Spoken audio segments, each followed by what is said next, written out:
So if we're being attacked with propaganda or marketing to make us want unhealthy things, well, why can't we strategize? Why can't we coordinate and try to figure out how we can influence ourselves? What is our environment going to look like? What messages are we going to receive? And I mean everything from the visuals in our home or at work to the music we listen to, the shows that we watch, the friends that we have. I mean, we know if I'm a cigarette smoker and I'm trying to quit smoking, well, if I'm watching movies that glorify smoking and I'm hanging around smokers, that's going to make it a lot tougher to quit, and that's going to influence me to want to do those behaviors more. So I really emphasize thinking strategically about how we can influence ourselves instead of allowing ourselves to be influenced by our environment or marketers or propagandists.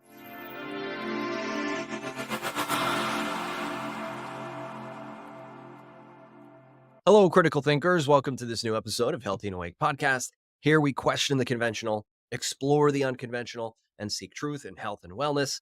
I'm your host, Mike Vera, board certified health coach and founder of Avantia Health Optimization. Today, we're doing something quite different from what we usually do because this is not an interview with a guest on my platform.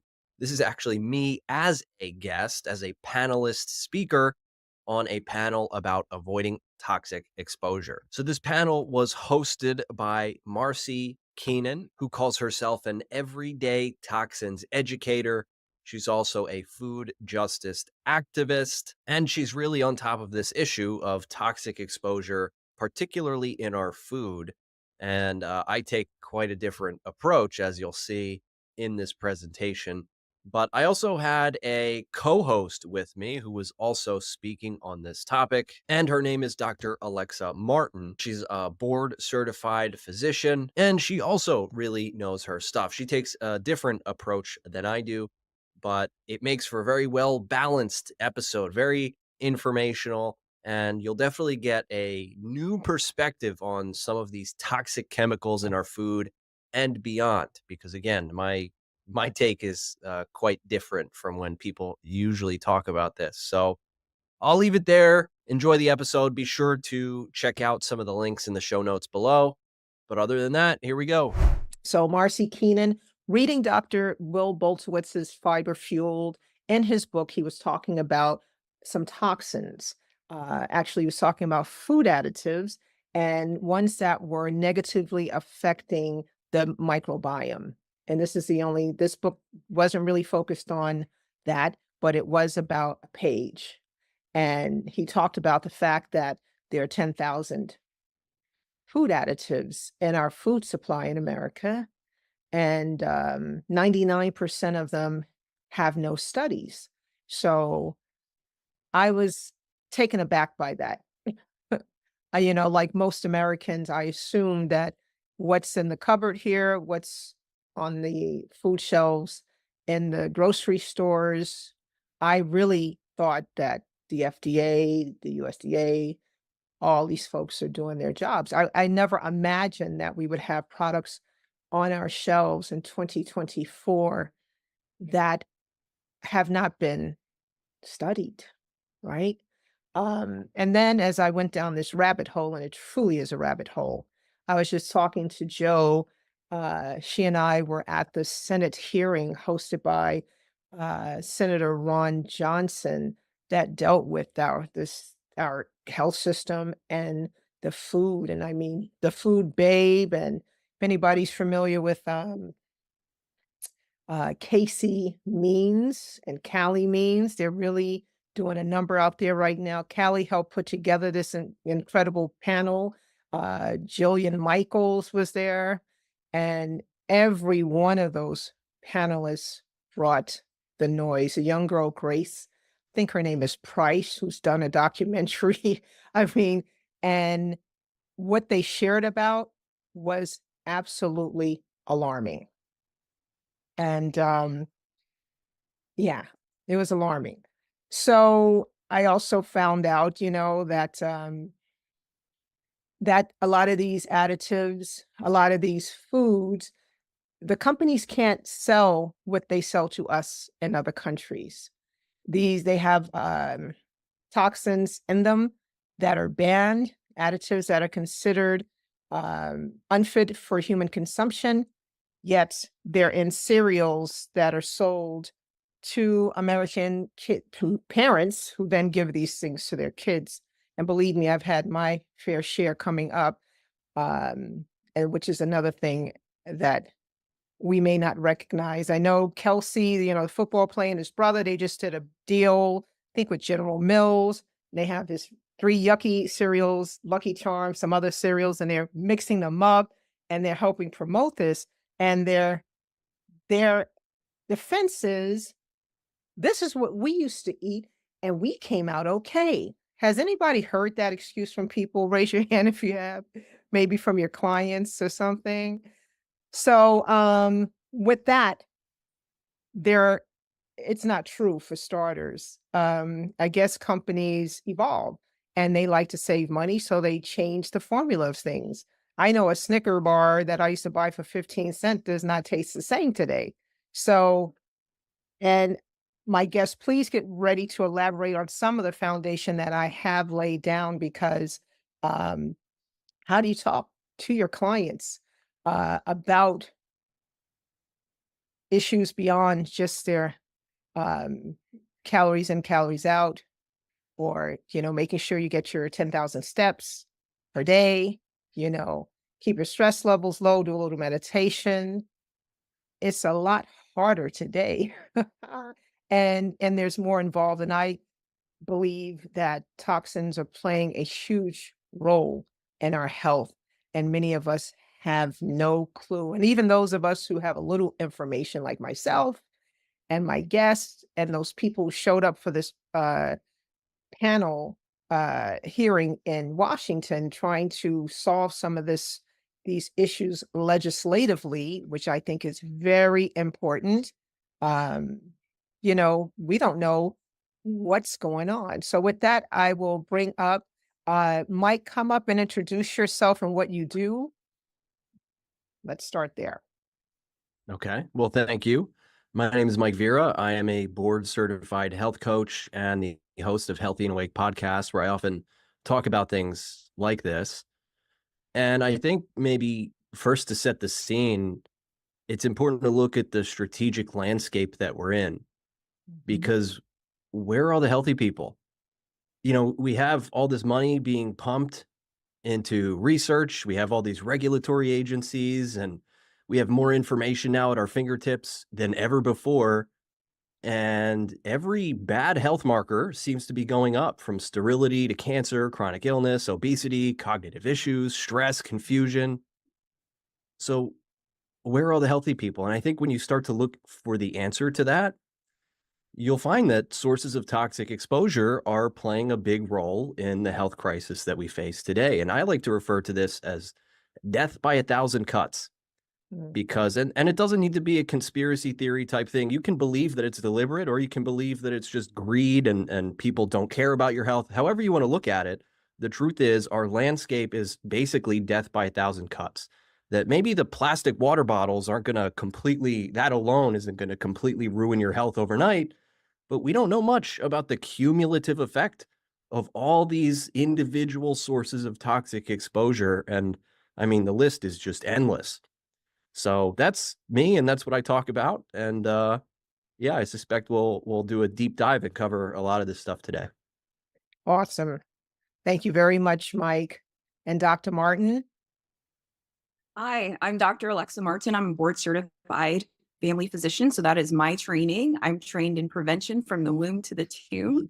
And now I've started my own practice where I do whole body medicine for the mind, body, and soul. So I usually focus on transforming people's health wherever they are. So you talked a little bit about stress light lives. I don't believe in stress free. I don't think we're ever in a stress free life, but stress light lives, as well as getting people to realize that, the diseases that they have, we're seeing more, as Mike said, we have more diabetes, hypertension, more unhealthy people than we've seen in a very long time.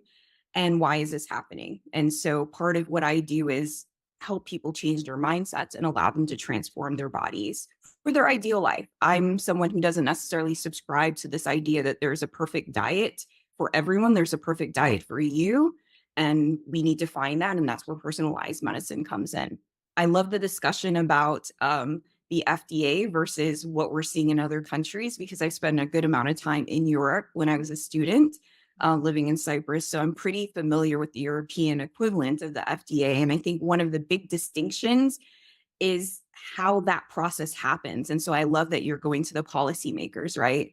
And so in the FDA, we don't have to say that something is it doesn't harm you before it can be added to an ingredient. Whereas in the European Union, you have to prove that something doesn't have harm before it's added. So for us, our, capitalistic sort of nation has been developed in a way that we wait until there's a crash before we put a stop sign. And that's the way that our food industry is as well. Once we start seeing, the accumulation of some problems, that's when we're like, maybe red 40 is not the dye that we need to have in all of our foods. And so a lot of that changes is going to happen from the legislative branch to tell people, hey, this is what's going on. And they need to hear the stories to be able to know. Part of what I do is get people to just start listening to their bodies. A lot of times, something doesn't feel good when you're eating. And so that's usually the start. Also, not shaming people who may not have enough, to buy some of the fruits and vegetables and whole foods, because we're also dealing in a time where we've got inflation and food is a little bit more costly than it is. What I do know is when I lived in Europe, it was easy to say thin. I walked around, the food didn't hurt my stomach the way that it hurts here. And so I've always been fascinated, even as a med student, for why that is. And so I've been following this um, issue for a while. So thank you for having me. Thank you. Thank you both. Um, it's a lot to talk about because it's huge. So you said something that brought me to when I went down the rabbit hole, like, what is this grass? Grass generally recognized as safe. Dr. Martin alluded to it, and Dr. Will Boltzowitz also mentioned it in Fiber Fueled. And even though it's a list, he called it a loophole because it's something that food companies have used to kind of have their way. In 1938, well, it was 1937, a doctor decided to put a mixture of medicine together. It was a medicine that was being used in tablet forms and all of that. And he decided, he came up with a liquid version, and everyone was excited about it because then you could give it to kids too, right? It was being used for everything from a cold to syphilis. I mean, it was broad, but it was working in the form until he decided to mix it with something that made it liquid. And he didn't do his research. And over 100 people died. And the FDA then was running around the country trying to get the rest of the bottles that were out there. You know, I did a blog on it, and I try to be, the Rachel Maddow of vlogging. So I started out with that history, if you could imagine. Um, and so that led to the 1938 strengthening of the laws. FDA is now going to do certain things to protect the American public. And it was focused on pharmaceuticals initially. By 1958, all the food companies, charlatans, had made problems for people as well. So they were making an amendment at that time to strengthen the food side of this legislation from 1938. And that's when the food companies said, we're not the pharmaceutical companies. We don't have the kind of funding they have. And we need innovation. So the FDA said, okay, well, this is where grass first came in. You can, anything that is generally, literally recognized as safe, salt, and different things that people had been using routinely. That was the original purpose of this list. You can use it, without having to go through new market and all this kind of stuff. And so and I think it was innocent, enough at the time, but it has evolved into literally food companies being able to put additives in our food through secret channels. So even though we use this 10,000 plus, that's a lot already. I think it's much higher. I think it's much higher. personally.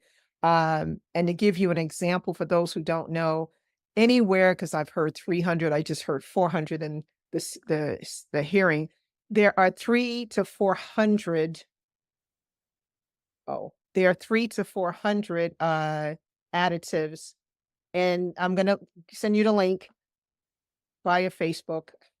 There are 300 to 400 of these registered additives in Europe. 3 to 400, 10,000 plus in America. Wow. Mike, why do you think there's such a difference between us and the EU and Japan and these other countries? Well, it's hard to say. I haven't talked to these people, so I can't say with 100% certainty, but I would imagine that money and conflicts of interest are certainly a factor. Mhm. As far as I can tell, generally recognized as safe means that doesn't kill you right away. But then when we notice there are some problems, then we kind of feel obligated to respond. And that's only when things actually happen. And so in many ways, the population is used as guinea pigs to Yes. test out these products. And it's really unfortunate. I think that's one of the reasons that we should have a healthy sense of skepticism when it comes to institutions like the FDA, the USDA, the CDC. And that's simply for the reason don't trust known liars. Don't trust people or institutions that have proven themselves to be incompetent. Now, I say healthy sense of skepticism because I think that you shouldn't be literally wearing a tinfoil hat and lose your mind into the depths of paranoia.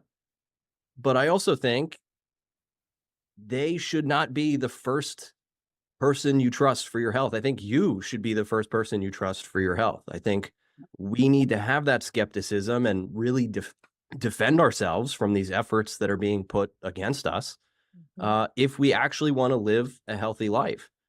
So, what exactly is going on with these institutions? I don't know exactly, but I do know there have been studies and research that do show a lot of people who work in big food industry end up working for the FDA, and so there is like a revolving door that kind of goes on there.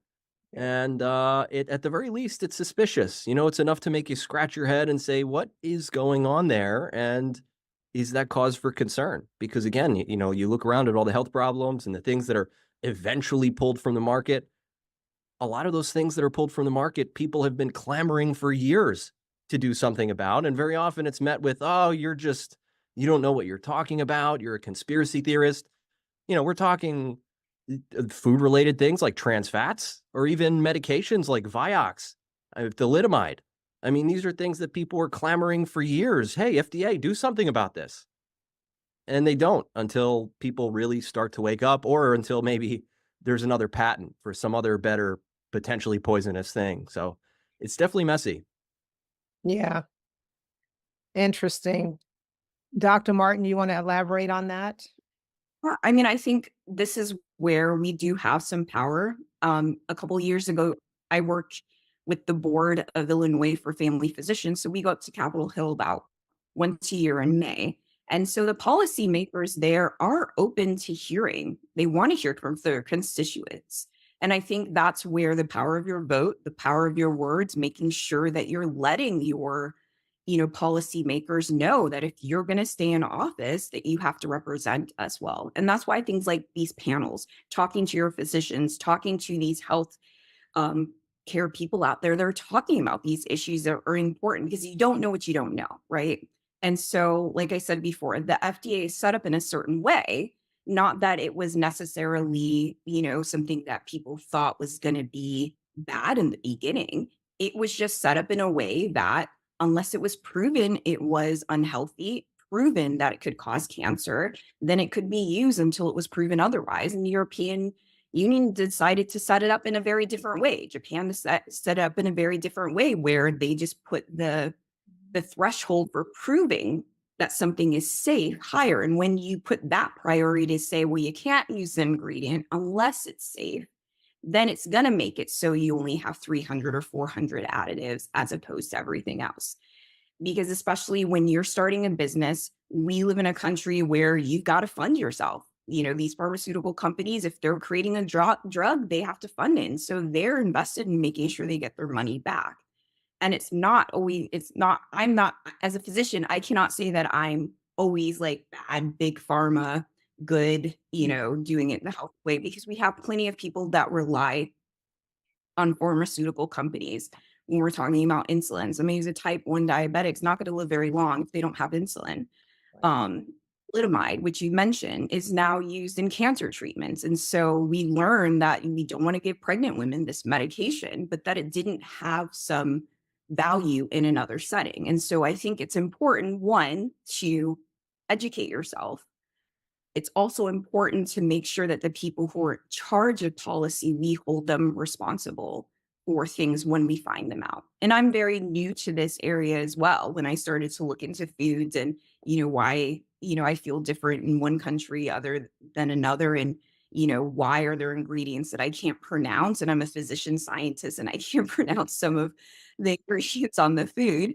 And so I think it's really important. And that's why when we're in an election year, when we talk about people voting, it's not just an election year. It's also opening your mouth, it's getting on the phone. And here's the thing, these guys will listen. These ladies and men who are representatives, they will listen if you pick up the phone. They will listen if you send a letter because they want to stay in their position. The thing is, we're just not doing it. And so those who know more, we've got to do more. And we've got to continue to push people to say, hey, we want healthy foods. We understand. I love living in the US. I love that we have this competitive nature to industry, but it has to be safe. And when we can't do that, then educating people. So how can we make sure that we're healthy? And one of the easiest things that I tell people to do is if you can understand the ingredient, it's probably okay for you to eat it. If you can understand what's there, and an avocado does not have an ingredient list, right? So, um, Yeah. meat does not have an ingredient list. And so there's certain foods that if you pick up, what you've put into your body for the most part, right? Mhm. And so if you're picking up Cheetos, which I loved as a little kid, and you're seeing this laundry list, maybe that's not an everyday food. Doesn't mean you have to totally give up your nostalgia for things that you like to eat, but probably not enough food. Everybody has a threshold for toxins in their body. And so somebody can eat Cheetos every day for 30 years and be fine, and somebody else is not going to be fine. Right. And so say if you can understand the ingredients, if you can pronounce it and not need to have a double degree, then it's probably a food that you can eat safely most of the time, most of your day, most of your life. These other foods are probably maybe a not all the time food. Yeah, interesting. Our bodies are built wonderfully. They're wonderfully made and they're self-healing. However, eating is one area where we have probably the most control in terms of toxins. Would you guys agree with that? So, A Depends on hundred. where you're getting your food. versus, toxins that are in the air, toxins that are in the water, right? So when it comes to control, because we're swimming in toxins. The other figure that I haven't given that blows my mind as well is that there are 350,000 chemicals and chemical mixtures registered for use globally. And out of those, 34% of them, we don't know what they are. Ancient Chinese secret, huh? Is anybody old enough to know what I just said? I was a TV commercial years ago. And they said, can't know the formula, ancient Chinese secret, right? Um, yeah.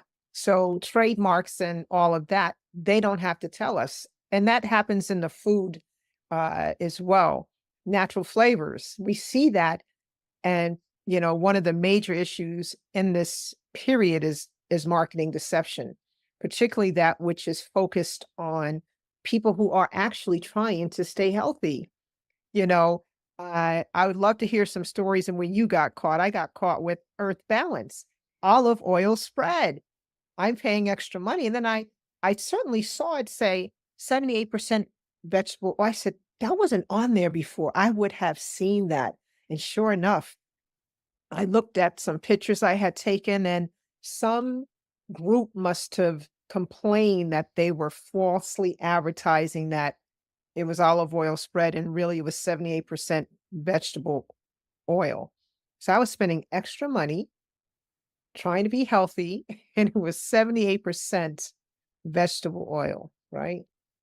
So, right now, I don't know if anyone's seen this. I'm a caregiver for my mom, so TV's on, so I get to see the commercials.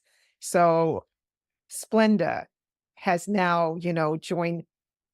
I don't know which company it is, but they're like showing you their farm. We have a farm and we're growing stevia and, this mixture of stevia and their poisonous Splenda, right? It's being, painted as like this wonderful product.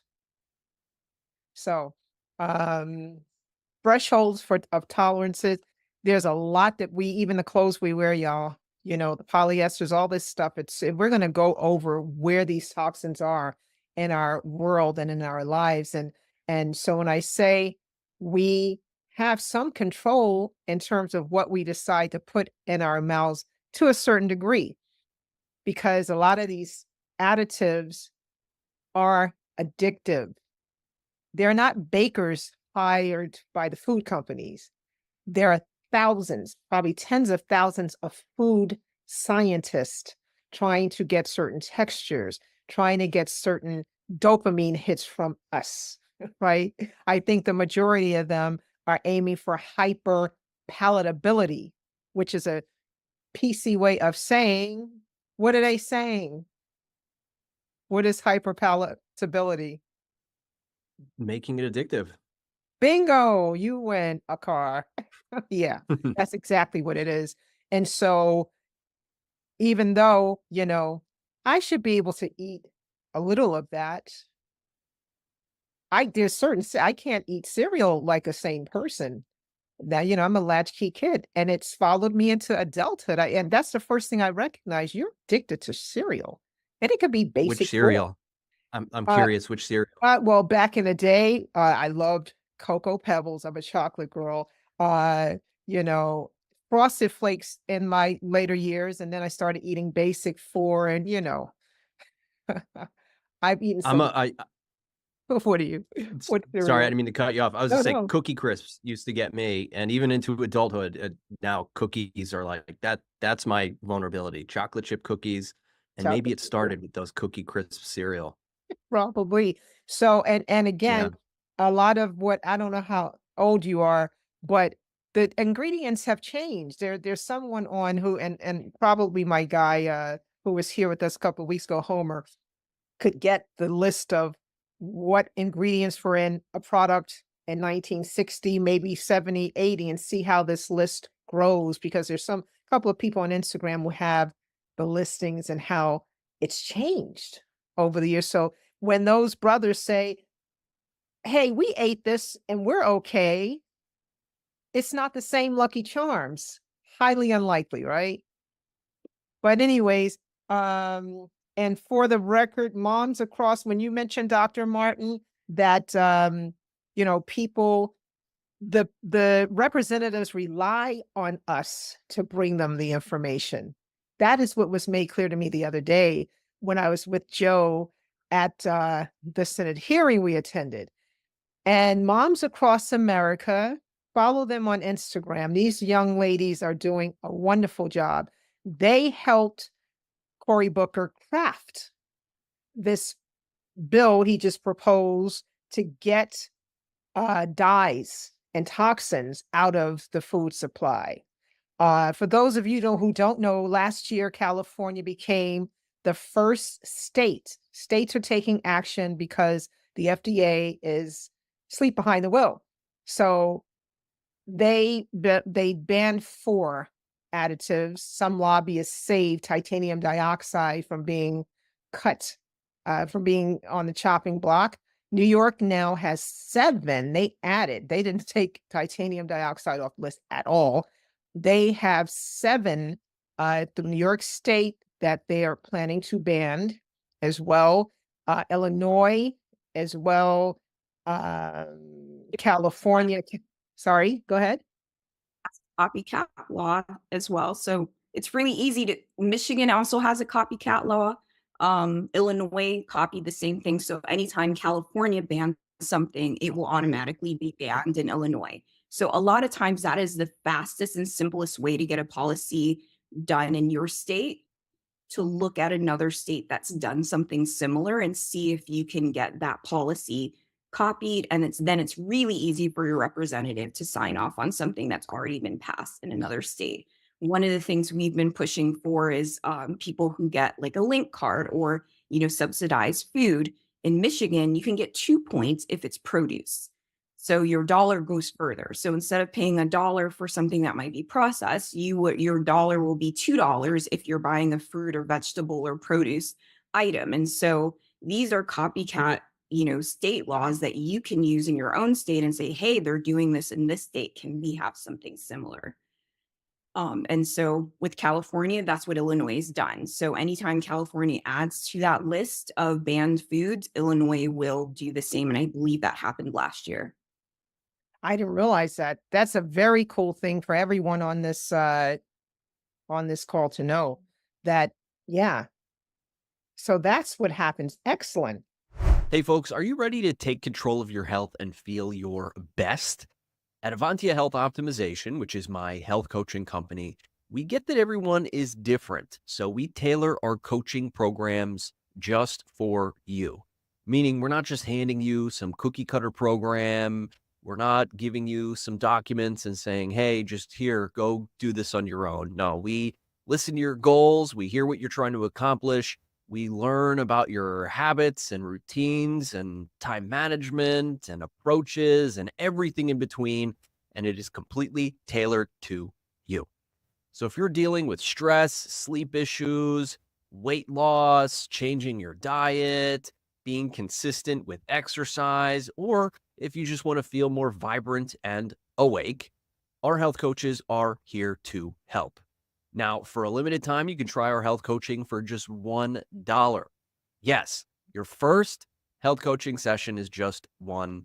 It's a great way to see how personalized health coaching can make a real difference in your life. And it is just $1 because I know a lot of people have never tried health coaching. They don't really know what it's all about. A lot of people still think that I'm a personal trainer, which is not at all what I do as a health coach. So if you want some proof about how we've helped people, you can check out the testimonials on our website from clients who have already transformed their health with us. Head over to avantiahealthoptimization.com, or if it's easier, you can go to mikevera.com. That's Mike, V as in Victor, ERA.com to learn more and snag your $1 first session today. So let's get started on your journey to a healthier, more awake you with Avantia Health Optimization. Now back to the show. Excellent. So I noticed because, California just banned certain dyes in the school food. That just happened, I think in August of this year. And so when I saw the Cory Booker, it is kind of like going around whichever way it happens, but that's good to know. And that's something good to follow so that you're not having to do the extensive research that moms across America, they work with a lab. I mean, they do the detective work with finding what's in the foods and blah, blah, blah. And they are super effective. They're super serious. The moms seem to be running the race here because a lot of them, and one woman got really emotional because they're trying to feed their kids healthy food, and it is a challenge in this country. It's a one woman moved overseas and she's not coming back. That's scary that people have to move to another country in order to have safe food for their kids. Mike, you have anything to add?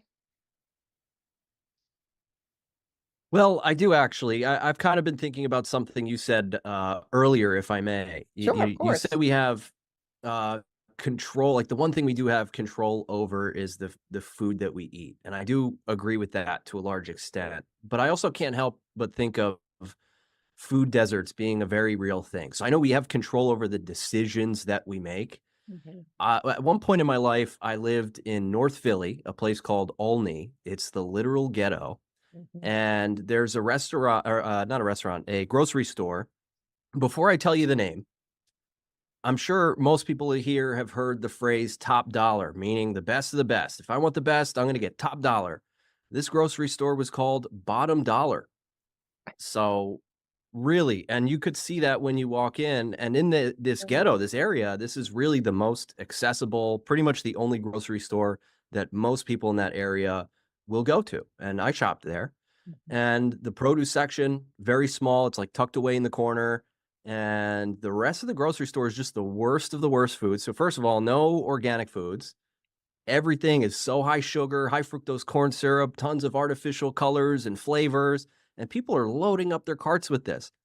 So I know we've talked a bit here about, reaching out to your state representatives. I think that's great. Honestly, I don't think about that very much, but I think that's a great recommendation. And I would actually take it a little further and say, focus locally too. I mean, reach out to your local representatives Definitely. and see what can happen with, I don't know, some kind of community food share. Talk to your farmers markets, talk to the farmers, get to know them, grow your own food if you can. There are a lot of great projects in like, you know, things that communities working together to coordinate growing food for the community. I think that's a fantastic thing that people can take action on. Yeah, and let me back up because I was on a trip and there was a young lady there who happened to be white, and she said she lived in a food desert. And I kind of, what, really? And she lived in a rural area. And by the time she described the fact that Amazon didn't deliver where she was, I said, you really do live in a food desert. I was really surprised. So the rural people have a hard time as well. The new term is food swamp, right? What you just Oh, described in okay. North Philly is right outside my door. I live in Harlem, right? And Okay, this yeah. area is being gentrified. So, you have some of the stores pretending that they have something healthy. They have the smoothies. And I watched the guy put Mott's apple juice in a smoothie. And I thought, really? But anyways, so what you just talked about is very real. One statistic I heard, which had made my heart drop, but it made me know this is where I need to spend the rest of my life at this event. All of the toxins, for whoever doesn't know, these end up in the ultra processed foods that we're alluding to. They're called ultra processed foods. And they have all the long list of things that you can't pronounce. There is actually, you can go on and say, how do you pronounce blah, blah, blah? And they'll show you. I don't know if you ever came across that, but I've had to do that because I'm a journalist and I skipped Latin and took Spanish, right? But anyways, um, so 60% of the average American diet, the daily caloric intake is 60%. Average American. Talking younger people, we're now looking at 70% daily caloric intake, ultra processed foods. This is the only time I heard black mentioned in this affair the other couple of days ago. 80% daily caloric intake, black people. Okay. And that is why we have some of the most horrendous health outcomes in this country. In my humble opinion, I believe it's one of the reasons why the maternal health issue exists. And for some reason, they never seem to talk about diet and nutrition when they're talking about the maternal health crises. Can you elaborate on that if you know anything about it? I think you work with kids, no, Dr. Martin? Yes. So my training, and I actually was trained in Little Rock, Arkansas. So I saw a lot of, so I live in Chicago. And so we have a couple of places that have food deserts within the city. And so that's something, again, working with some of the local policymakers about what can we do. And that's why I mentioned the thing about having, the subsidized, food. A lot of people live on subsidized food. And so if there's incentives in which those dollars go further, then you get more investment of farms, urban farms. People will bring in more produce in those areas, more grocery stores that will have that because they know that they're going to get their money back. I saw the same thing in Arkansas, whether or not it was a Black issue, white, Latino issue. There were a lot of areas that didn't have medical care. And so I was in the hub, which was Little Rock. So everyone came to Little Rock, sometimes driving hours to get care, whether or not for their children or for them, because that was where the university centers were. And so there were food deserts. And I believe one of the statistics was that 25% of children under the age of 6 or something in Arkansas never tasted an apple, did not know what an apple tastes like. There you go. And so there were a couple of people that started to use grants in that state to start educating, bringing fruits and vegetables to the kindergartners, to the first graders, the second graders. And then they started driving the changes in the households because they were asking their parents, like, oh, we ate an apple at school. Can we have apples at home? And so if the demand starts coming from, the smallest of humans, that they want the vegetables, the apples, the food, they're not looking for the McDonald's French fries with that perfect bliss point, which the salt and sugar combination that you were talking about that makes it so addicting, then that kind of drives the consumer, right? And so in the past, when we were kids, you got the cartoons that showed you what cereal that you want. And I remember, I'm not going to name the cereal, but there was a cereal that was really popular. I want to say it was like around Adam's Family or something like that. And we begged and begged my grandparents to get this cereal. And it was horrible. But my grandparents were old school. They were immigrants. They were saying, we spent this money on this breakfast food, you're gonna eat it. And so we suffered to finish this cereal. And so, but it was because of commercials, right? And so now when we're in this age where if the consumer is wanting something that's healthier, then the businesses don't have a choice but to drive because they want the money, right? And so that's where it kind of comes back to being involved with your community. But yes, I've seen it in both areas. And one thing I don't want to do, especially in a time when we're dealing with inflation, is making people feel badly about decisions that they're making about food. It's been tough for a lot of people to afford food that's going to be whole food and healthier. And so you do your best. If you know that you're eating something that, is a canned food or things like that, there's ways in which you can lower the salt count. One of the easiest ways of bringing down inflammation and disease in your body is really watching your sugar intake, right? And so, if you're going to do a high carb food, don't pair it with another high carb food, rice and bread together. Maybe don't do that. And so finding ways in which we can supplement whole foods along with what you're eating is a way in which you can start moving in that right direction without feeling the shame. I think everybody's doing their best with the resources that they have. My grandparents and my dad would tell this story that they came from Jamaica to the US. And the first thing that happened is they got fat because they were eating cereal. They never had cereal. That is not a typical food that we would eat in the morning. And so their parents, my grandparents thought like, oh, this stuff is cheap, it's convenient. And so a lot of these foods created to be cheap and convenient for families.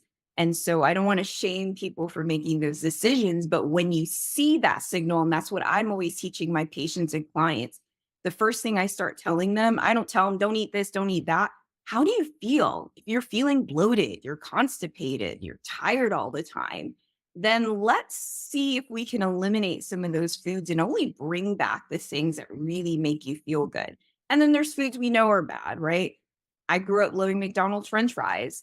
I will probably still always have a McDonald's French fry, even knowing the toxicity of it because it's nostalgic for me, right?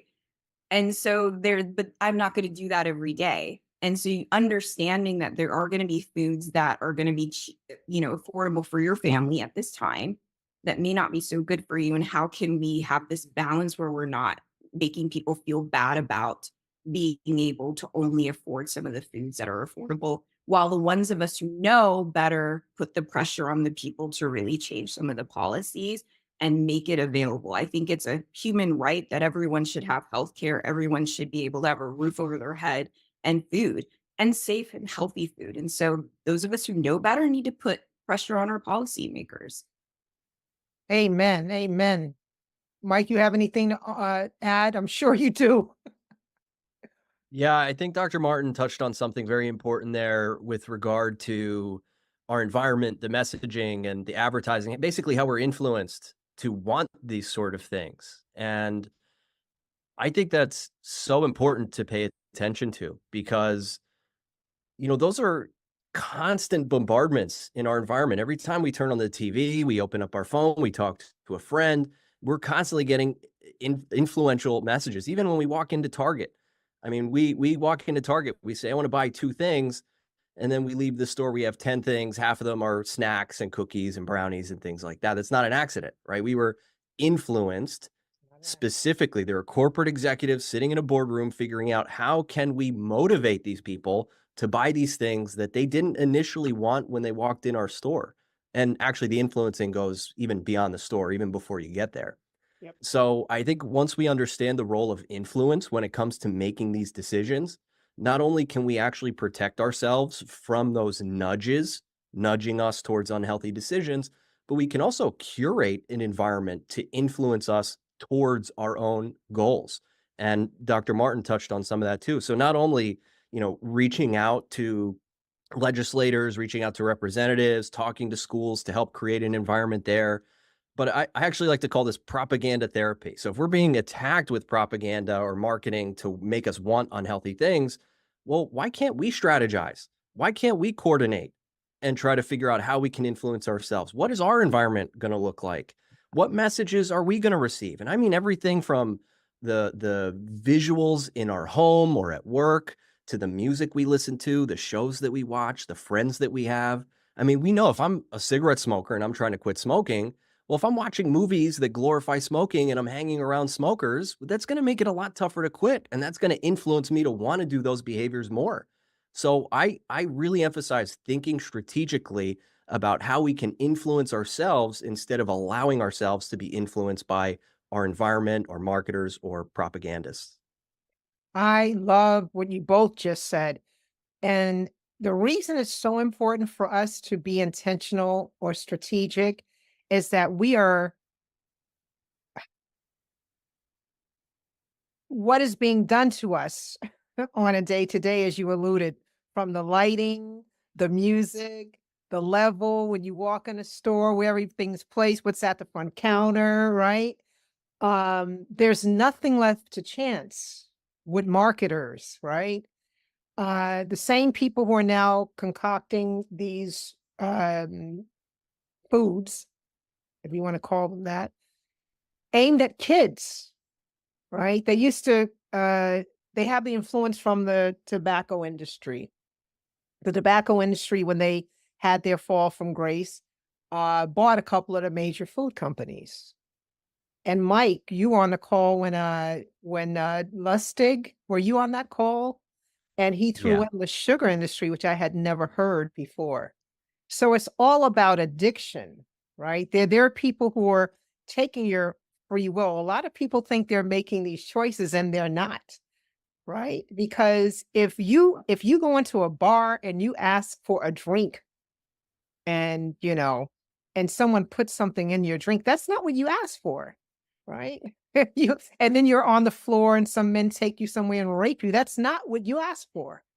So there's all of this, stuff in our foods, and this is not what any parent is asking for.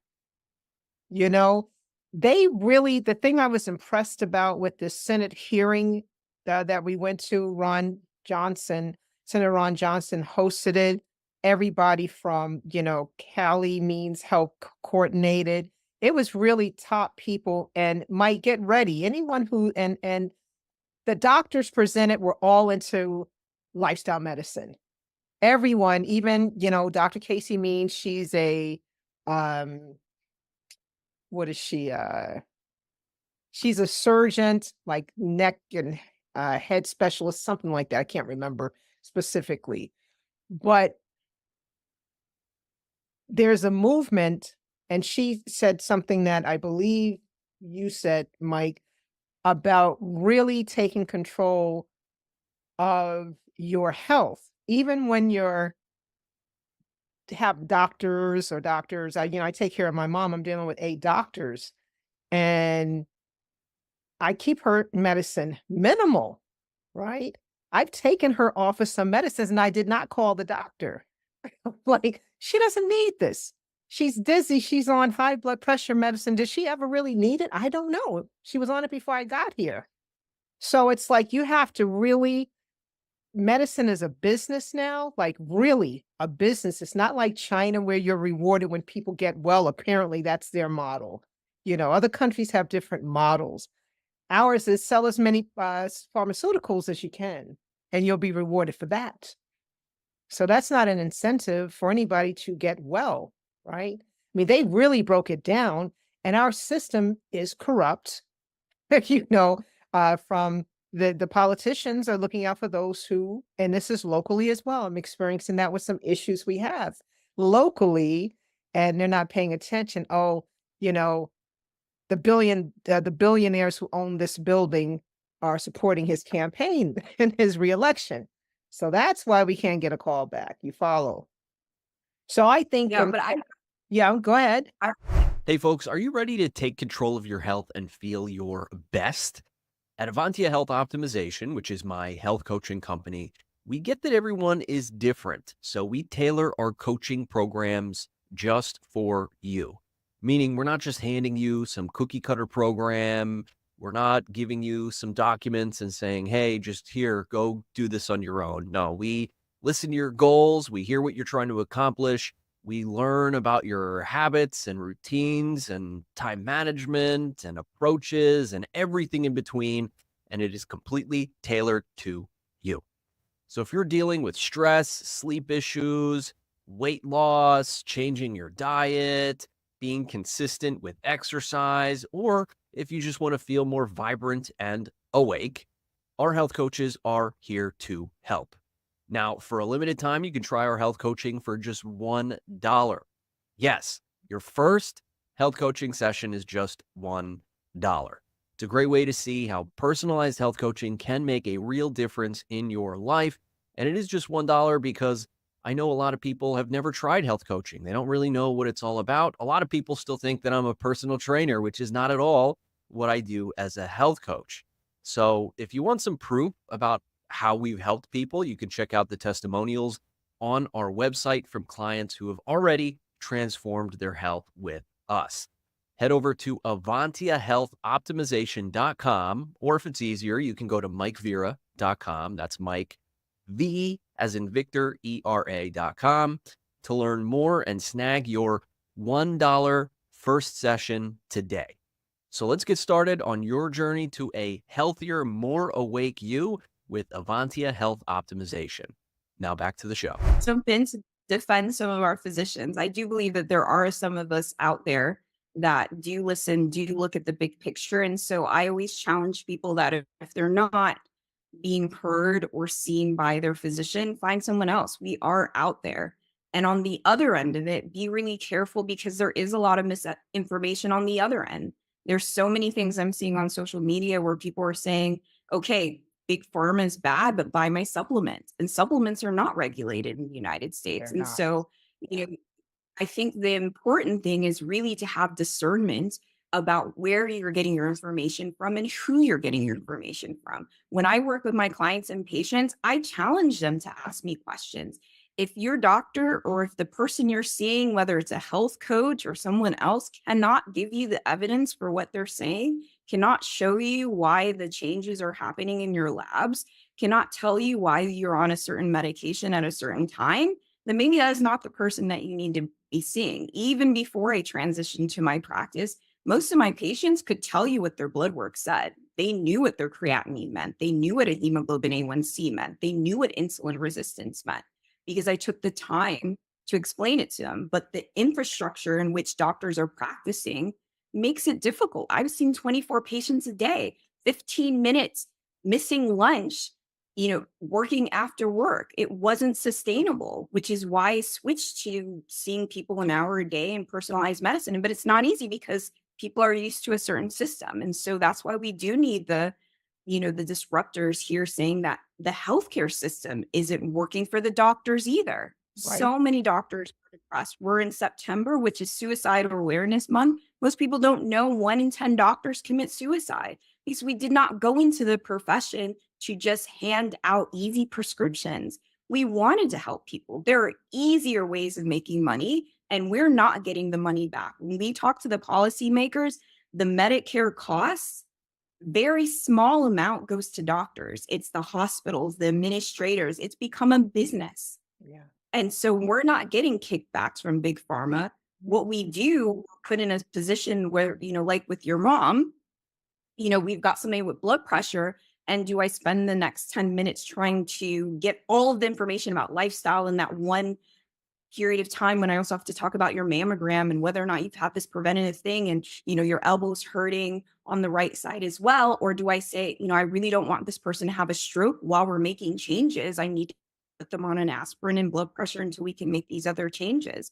And by me switching to a different model, I've been able to do that, but not everybody has that luxury. And I think we need to start speaking up, which is why I do these panels and talks so that we know there's a different way and that there are plenty of doctors that want you to have that information. But I just wanted to play devil's advocate that on the other side, there's people also going to try to sell you their detox tea or supplement here, also trying to, make a buck on this idea that we have so much information out there, so many, and even me as a doctor, sometimes I'm like, that's what's going on. I don't know. Should I be taking this? Do I have parasites? What am, like I didn't learn this in medical school. And so if I'm somebody who has all of this knowledge and information to look things up, there are things that people can use like open evidence. Anyone can use that. It's an AI driven site that basically you can put in a question like, what does red 40 do to me? And it will give you all of the research that has been done on it and come up with a synopsis. And so there are things out there that you can do, that there are free resources for finding this information, but we are out there. There are doctors like me out there, and there's more of us that are leaving the insurance system to really help with this. Find a good DPC, a direct primary care doctor that can spend a little bit more time diving into those lifestyle changes. So, before I forget, because you're giving some wonderful resources, thank you very much, Dr. Martin. There is an app called Yuka, Yuka. And, I was in the store today using it. I'm like, oh God, that's only 40 something, I three on a scale of 100. It's a wonderful app. It's free. And even a paid version is like $19 for the whole year. It's out of France. The people who launched it will not take any sponsorship money. So they want to make sure no one ever thinks that they have any interest, conflicts of interest, which I thought was very interesting as well. But you can use this app to literally check the barcode of any food, and it gives you, a rating on a scale of 1 to 100. And actually, they go down to zero, 0 to 100 about the food, and it will tell you if it has this too much of this, blah blah blah, all the way down, and it's wonderful. It'll help you change your habits when you see how funky some of these foods are, you know. But going back to the doctors, I also have learned that doctors do commit suicide. When someone was talking about all the schooling, people go in with very good intentions. I think we all have at different points in our lives gone into situations, and so excited. And then the reality of what it was. Now some doctors have $1 million in debt coming out of school now, right? So now I'm in this situation. I'm here to help people. Dr. Boltowitz left because of that as well. What they were telling him to do, what he had learned, made no sense once he got there. Casey Means, same deal. Jason Fung, diabetes code, cancer code, same story. He's like, uh, you'll lose weight, and this is for type 2 diabetics, your diabetes A1C will go down, and then giving him insulin. Doctor, I just gained 25 pounds. And he says this in the book. I can hear him in my head right now, and he couldn't give him an answer. as a doctor. You said if I lost weight, but the medicine is making me gain weight. And so some people will be like, this something's wrong with this. And I think this is where we're getting a lot of these fantastic doctors, like the one who says, all the lies I told you in medical school, I taught to you in medical school. Lufkin, I believe his name is Lufkin. People who realize that they were part of a system that is absolutely broken. I don't think anyone can debate that. I'm not saying that they're doing a wonderful job. My mom has uh it's inoperable, the lung cancer my mother has. And she has mid-stage dementia, you know? And I know that's from lifestyle. She has loved sugar since I can remember, right? I know I probably needed a Mary Jane when I came out, right? They should start measuring that stuff too with the parents. But anyway, so I appreciate the job they're doing. They're doing a wonderful job. I love her doctors over there. And the doctor who had on the high blood pressure is the one who detected her cancer. So I'm not throwing her out with the bathwater. She detected just by looking they weren't looking for that. And then she happened to see it. Her eye was that keen on a stomach x-ray. You follow? So I'm not hooping on all the doctors of the world. However, the systems are set up where they're not winning, like you said. They're not winning, and some of them are committing suicide. And I think that's horrifying, you know. So congratulations to you for making a transition that makes better sense for your own character. All right. Thank you.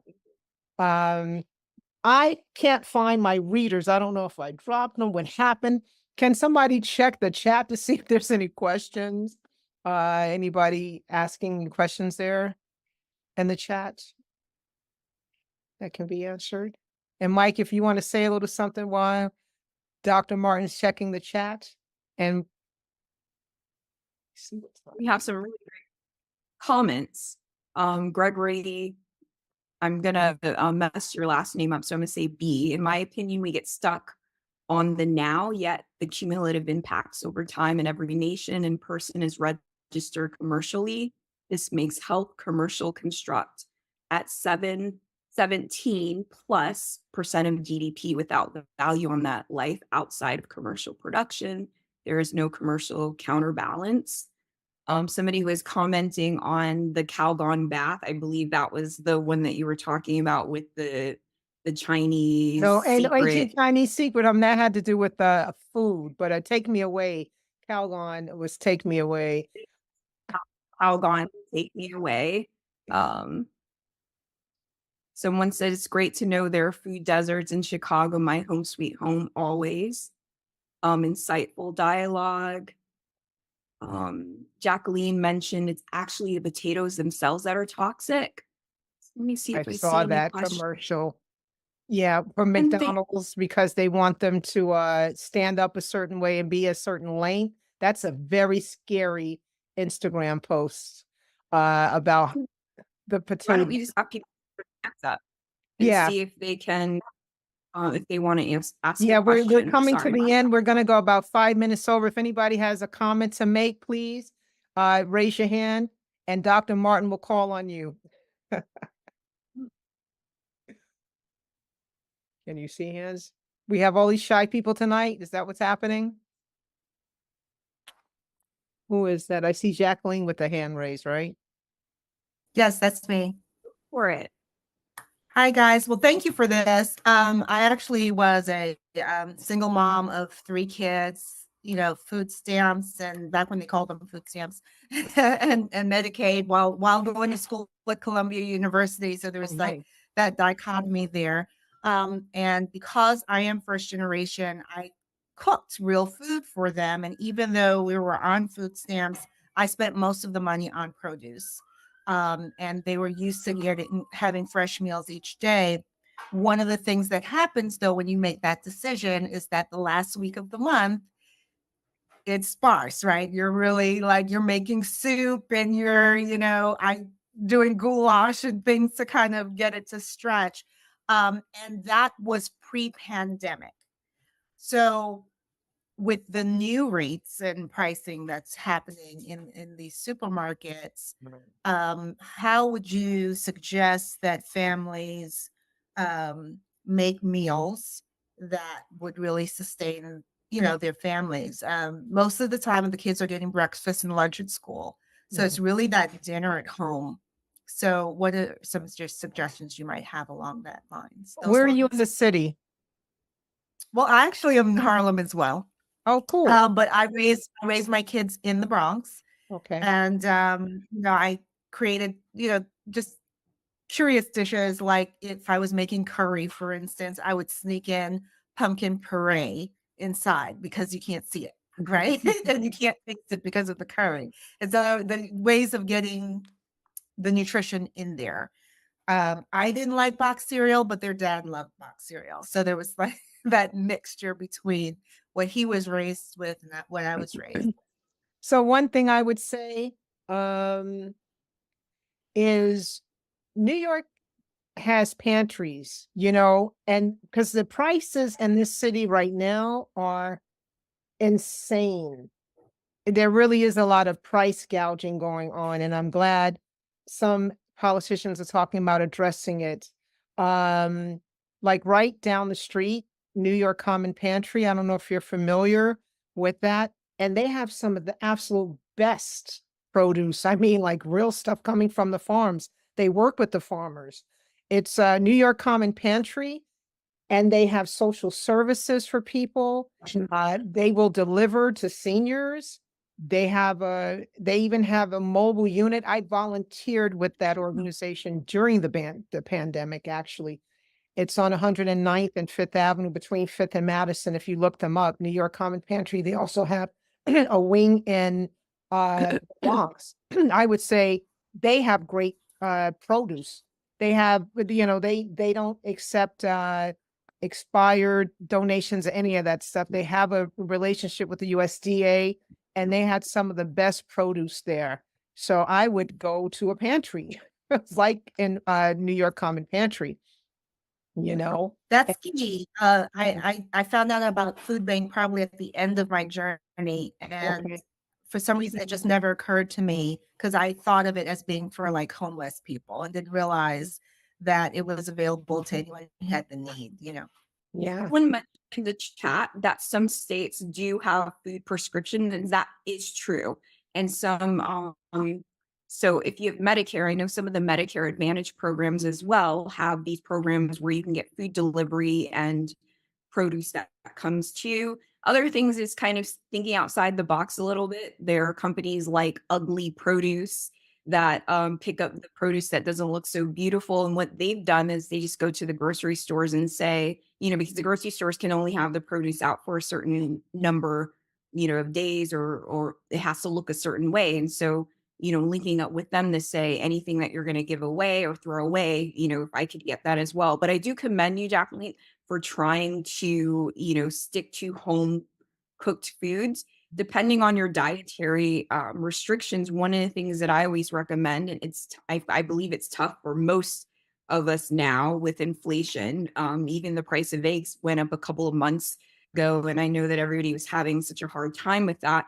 Is whenever you can bulk up on the protein and fat because it does help satiate people. And so the carbs will put weight on you. And it's one of the staples when we were dealing with the depression that people, stuck with, oatmeals, cream of wheats, rice, potatoes, because it does put weight on you very quickly.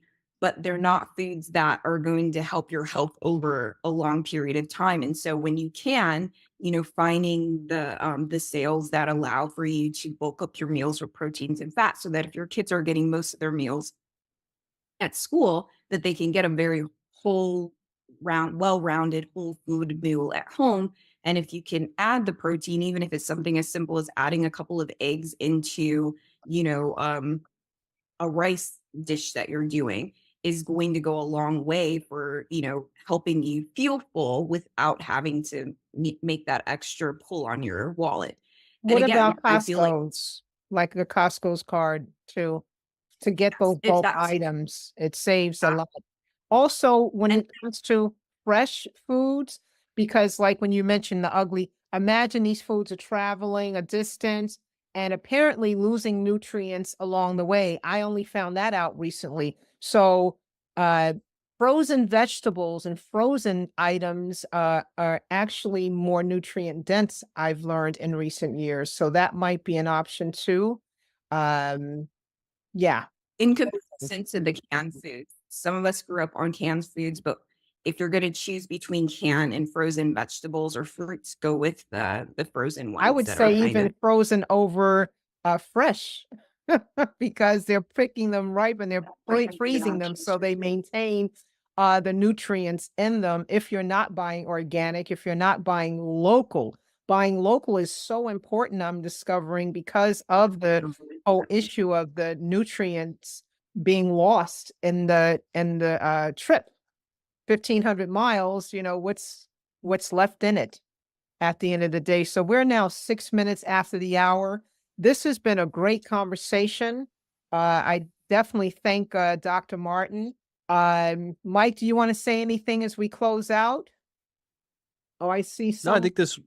Yeah, I'm sorry. Go ahead. Well, I mean, if you wanted to do that question, that's okay with me, or I could close out. It's up to you. Oh no, let's get person with the P.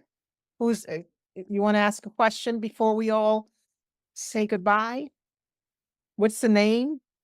Oh, sorry. My name is Prasanti. Actually, I'm an endocrinologist. I'm a Oh, wow. physician.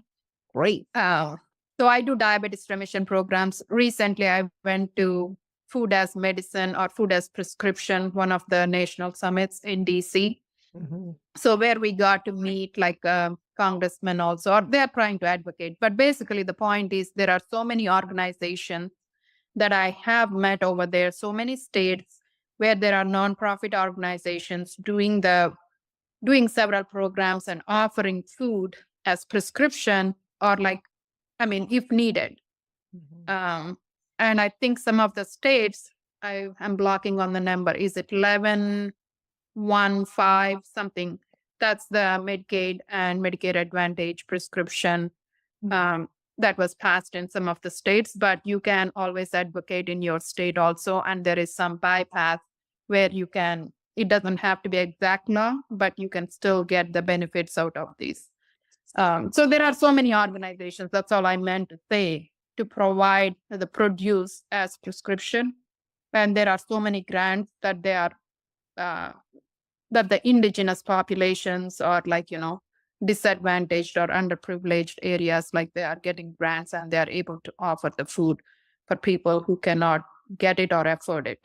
So you may want to look around and see what is available. And it's all produce. Like they send it as boxes, they send it like in different ways. That's a growing movement. I'm sure, That's Dr. the Martin, growing. that's a growing movement. And they were talking about subsidies for this in this Senate meeting, because there's subsidies for, sugar and all of the bad stuff through the government. So they're looking to get some subsidies for nutritious food for people. Thank you so much for sharing that information. Appreciate it. Thank you for coming. Thank you all for coming out and listening to this, Mike. You can close us out. Thank you, Dr. Martin, for coming out and sharing such wonderful information. I appreciate it. I hope you all have learned some things. And actually, before we leave, if Mike, you can tell them what you do and how you can be reached, and Dr. Martin, you can do the same thing as well. Mike?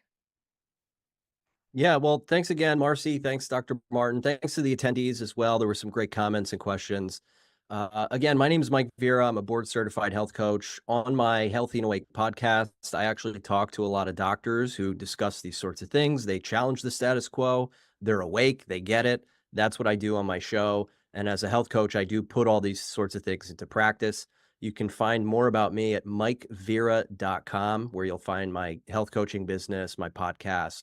And I just like to reemphasize, everything we've discussed here today, these are attacks and, they're harming your health. So I think once we can have that mentality, I want to defend myself against attacks. I think that's a big key mover in being able to protect our health and go from surviving to thriving. Thank you so much. Well said. Dr. Martin? Thank you, everyone. This has been a great panel. You can find me. The easiest way is just to email me at info@intuitivemdhealth.com. I put in the chat, or my link tree. Can connect with me on LinkedIn or Instagram. I specialize in 90-day transformations. And so I'll be taking my last cohort October 1st because we have 90 days left. And so if people are ready to change, you can reach out to me and let's see what we can do. But that's where people can find me. Thank you so much. And you can find me. I have a newsletter that I do bi-weekly, and I do some one-on-one coaching. I'll be introducing a workshop and a boot camp in the new year. And I am preparing my first book called Ultra Processed. It's not food and it's killing us. So you can look forward to all of that at marcykeenan.com, spelled MarcyKenon.com. Thank you all for showing up, and I really appreciate my panelists, Dr. Martin and Mike Vera, coming out and sharing their wisdom with us.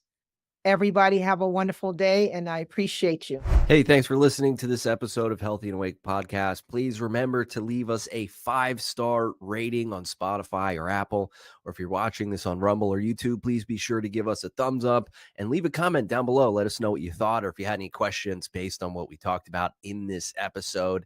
And of course, it couldn't hurt to share it with your friends, those who maybe are awake, or those, of course, who are waking up.